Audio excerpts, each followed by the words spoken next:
Welcome to this series of YouTube movies that we will address our new PV system, photovoltaic system here in Sweden, in Gothenburg area, and this is aimed for the Swedish Swedish audience, but we will do both English and Swedish. So I want to introduce people to solar cells and solar panel and energy in general on a household like this. Normal household with 4 people, 2 adults and 2 children in it. And we started out last November 2014 with the first set of PV, and then we added 4 kilowatt peak, so we now have 7.75. So we will hope you enjoy, and here we are. Yeah, this is for a Swedish audience. Purpose of doing YouTube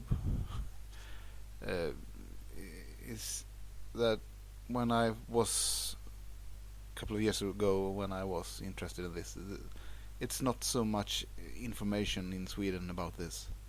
How does it work? How much can you get? And everything. So it's a gap, I think, on knowledge, and I like to add my experiences on this one, both for string inverters and microinverters. And this Mr. Jeremy Rifkin, he says this. He understands what needs to be done in the world, and he thinks of the 3rd generation of industrial railroad generation. I think he's completely right that everyone needs to be their own electricity and energy producers, and if you haven't seen him, go YouTube him. So in Sweden, it's quite northern country, as you know. We don't have so much sun, everyone says, so it's no idea to have a solar system installed. But that's completely wrong, of course, because we have a lot of sun from April to September. And cold climate, yes, but that's only good for solar cells, because when the cells get hot, they lose the power. So it's perfect. Maybe not as in California or Spain or whatever, but quite good. And as you can see here, it's in Sweden we have a rapid exponential curve, as of course as in Germany and in China as well. So, but it's very, it's in total 80 megawatts watt, so it's nothing compared to China and to Germany, but we are on the right track. So in Sweden, and my system and our system here, we want to go through these different areas. And of course, why do you want to invest? You don't want the same energy bills or electricity bills. You want to do something else. You don't want to be that independent. Maybe you want to go off grid. You can do that, of course. And then we want to take an active part in. We need to change the energy production. Even if Sweden has a lot of hydro power, We have very little solar power. We have very much nuclear. Almost 50% nuclear in this country, and we need to do something about that. But we don't have coal burning plants. That's good. But why can you do this? It's to have a good feeling that you are contributing to yourself and to society. Because energy is very important. And here we can see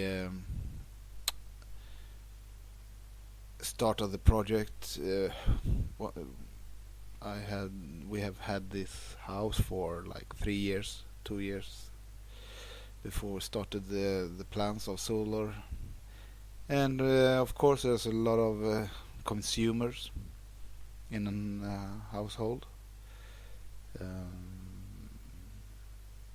But they go all day, all hour around the clock, of course. We will change that later. And there we can see if you should start planning, if you should look at your roof or you're interested in. Check what other people have done, small scale players, private people that are adding their power figures every day or every hour or even more on PV output. So look in your area, join there, and you can see if you can interact with other people in your area. So that's perfect. You can see if it's good or not. Also here in Sweden we have Svensk Solenergi. They have when you're planning on solar, then you can see maps on buildings in different cities. There is, like you can see, different colors and what they will give you in yield or in power per year, energy per year. So you can much decide. You can see how much you will get out of your system. Perfect, and there's a lot of other information on this site. So then you need, it's very easy, very simple to think about where should you put your PV power. Okay, normally it's very good to have it south. Of course you get the maximum amount of power, but you will get a very high peak in midday, of course. Not so much in the morning, not so much in the evening. So I think different. It's better to have even out the power during the day. So little on the east, little on the south, and little on the west.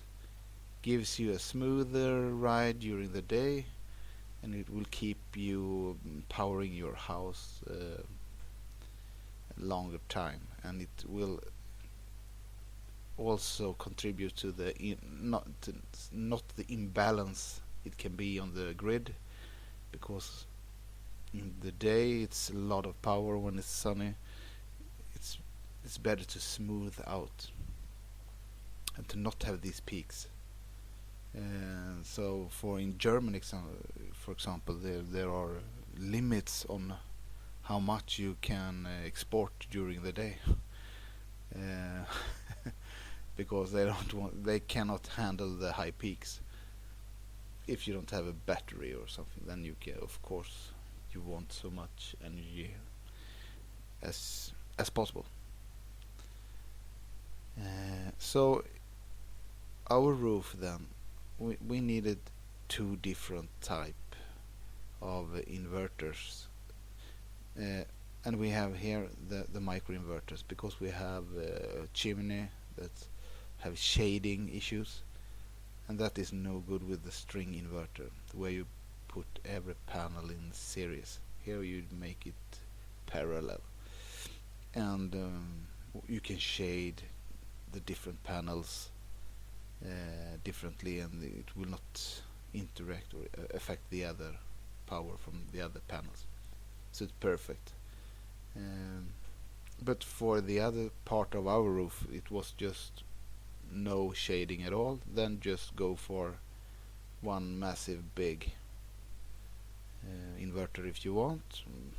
But probably should I do it today again, then I should use microinverters, because you can see the status of every panel. It's much better. So there's a large array of calculation tools online. PV-Syst, I think it's called. But in Sweden we have, I think it's a school or something that has made a tool here. I use that. And then I used only, the Excel sheet or something, just to, or I made a AutoCAD drawing, but I started with this one just to see how many panels can I fit, and where do I have the chimney and other stuff. So you can make a rough estimation on how many panels you can have and where you can have them. And you put in data into that program, how the power you can accept or you can fit, and your your location, your angle on the roof, and a lot of details that you can find. Then you will get a list of data, and in our case we got this to yield from inverter should be around 7,000 kilowatt hour, and it actually went that way.